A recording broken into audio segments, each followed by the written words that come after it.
बीच बाजार में किसी लड़की के साथ कुछ गलत सलूक हो रहा हो या किसी लड़के को मारा पीटा जा रहा हो, कोई राह चलते कोई नहीं बोलता, मगर हमें एक जागरूक नागरिक बन लोगों की मदद करनी चाहिए। किसी के कुछ ना बोलने से ही आज अपराधियों के हौसले बढ़ते जा रहे हैं। यहाँ पर एक लड़की ने एक लड़की की मदद कर उसकी ज़िंदगी को बचाया है। गाइस, मैं इतनी कहानियों में एक बार फिर से आप सभी का वेलकम करती हूँ। मैं आज अपनी नई कहानी लेकर आई हूँ। उम्मीद करती हूँ कि आप इसे सुनेंगे। लाइक शेयर कर मेरे चैनल को अभी तक आप लोगों ने सब्सक्राइब नहीं किया है तो प्लीज़ मेरे चैनल को सब्सक्राइब कर लीजिएगा। नोटिफिकेशन के लिए बेल आइकन को प्रेस कर लीजिए ताकि हमारी आगे आने वाली हर कहानी सबसे पहले आपको मिल सके। मुझे सिखाएगी कि कैसे रहना है, कहते हुए एक शरीफ से दिखने वाला आदमी ज़ोर से चिल्लाकर एक लड़की के मुंह पर तमाचा कस देता है। पास की दुकान में खड़ी नेहा उस नुक्कड़ की तरफ भागती हुई आई जहां पर काफ़ी भीड़ तमाशा बनी देख रही थी और वह आदमी ज़ोर ज़ोर से चिल्लाकर अपनी आवाज़ से जैसे किसी बात को दबाना चाह रहा था।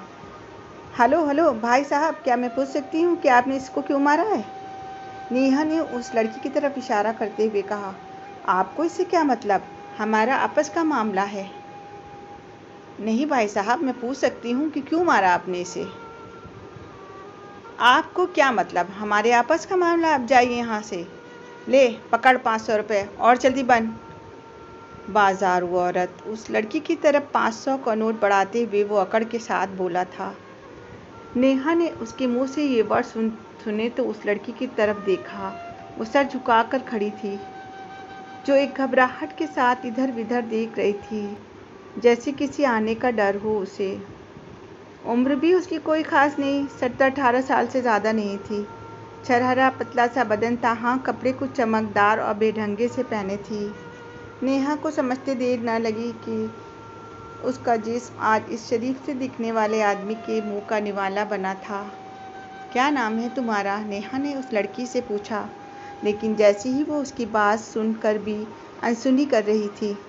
देखिए साहब, 1500 में बात तय हुई थी। रमना आंटी का आदमी आता ही होगा मुझे लेने। मैं उसे बाकी के 1000 रुपये कहाँ से दूंगी?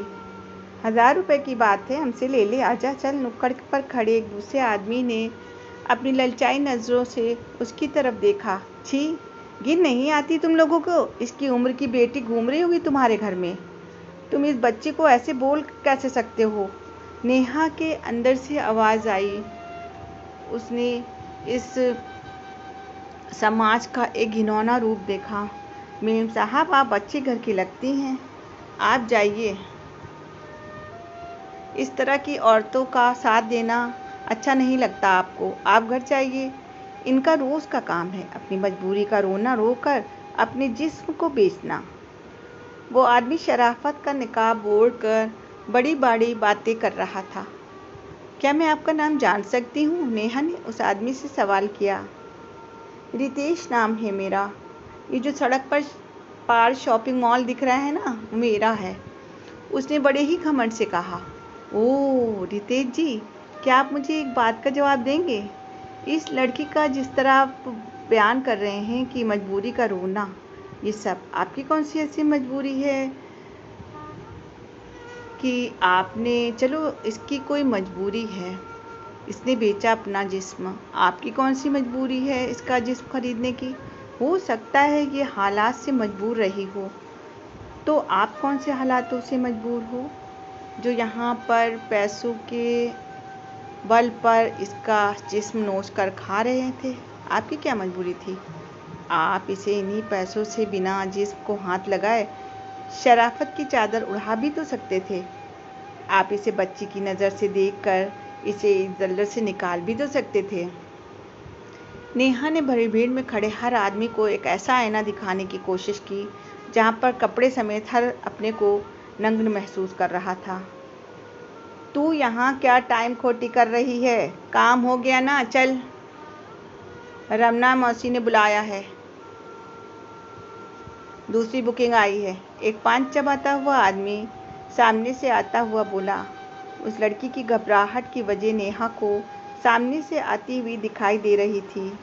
नेहा ने अपने फ़ोन पर नंबर डायल करते हुए उस लड़की का हाथ अपनी तरफ खींचा, तो वो भी जैसे उसके सहारे का ही इंतज़ार कर रही थी, उसके पीछे आकर खड़ी हो गई। तुम इसे नहीं ले जा सकते, यहाँ से ले जाओ तुम।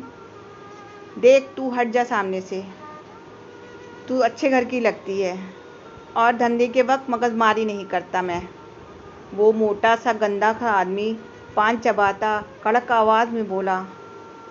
तभी एक कार आकर रुकी, जिसे देखते ही नेहा उस लड़की के साथ उस तरफ भागती है। अच्छा हुआ सुहाना दीदी आप आ गई टाइम पर। इस आदमी के आगे मैं भी ज़्यादा नहीं टिक पाती। हाँ आओ तुम लोग, पुलिस भी आती होगी। अब ये लड़की यहाँ से हमारे एनजीओ ही जाएगी। कहते हुए सुहाना ने उस लड़की को अपनी कार में बिठा लिया। पुलिस की गाड़ी सामने से आती हुई दिखाई दी। वहाँ पर खड़े लोगों ने भागते हुए उस आदमी को धर दबोचा। कुछ फॉर्मेलिटी के अदा होने के बाद वो उसे लेकर एनजीओ की तरफ निकल पड़े। अब बताओ तुम्हारा नाम क्या है? नेहा ने फिर पूछा। रानी यहाँ बुलाते थे वो लोग मुझे, उसने अपना नाम बताते हुए कार की खिड़की का दरवाज़ा खोला। रोशनी, अब दुनिया तुम्हें इसी नाम से जानेगी। कहते हुए नेहा ने उसका हाथ पकड़कर उसे जैसे उसकी नई ज़िंदगी देने का आश्वासन दिया। गाइस, ये कहानी हमारे समाज पर एक पहलू डालती है, जहाँ जिस फरोशी का धंधा किसी भी लड़की के साथ ज़बरदस्ती किया जाता है या उन्हें किसी मजबूरी के तहत करना पड़ता है या उन्हें इस मजबूरी की वजह से उसमें ढकेल दिया जाता है। और नेहा ने उस लड़की की ज़िंदगी बचाकर एक बहुत अच्छा काम किया। इसी तरह लोगों को आगे आना चाहिए और लोगों की मदद करना चाहिए। गाइस, आपको हमारी कहानी अगर अच्छी लगी हो या कोई सबक मिला हो तो कमेंट करके ज़रूर बताएं। और मैंने इस चैनल को अगर अभी तक आप लोगों ने सब्सक्राइब नहीं किया है तो प्लीज़ मेरे चैनल को भी सब्सक्राइब कर लीजिएगा।